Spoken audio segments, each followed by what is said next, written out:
د هرات د غوریان ولسوالۍ امنیه قمندان وژل شوی. د هرات ولایت د غوریان ولسوالۍ امنیه قمندان نقیب الله سلطان زوی تېره شپه له خپلو 3 ساتونکو سره یو ځای د طالبانو په برید کې وژل شوی.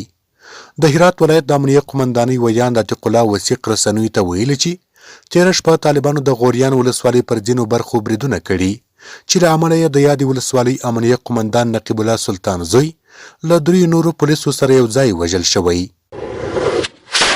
د امنیتي سرچینو له قوله اوس هم د غوریان ولسوالۍ په بازار کې د طالبانو او دولتي عسکرو ترمنځ درنه جګړه روانه ده. ورته مهال د هرات ولایت د ولایتي شورا یو غړي سردار محمد بهادري بیا په ژواک خبري اژانس ته ویلي چې نقیب الله سلطان زوی په هرات ښار کې تورور کړل شوی. د نوموړي په خبره له سلطان زوی سره یو ځای د نوموړي موټر چلونکی او 2 ساتونکي هم وژل شوي دي. طالبانو تر دې دمه د پیښې په تړاو څه نه دي ویلي.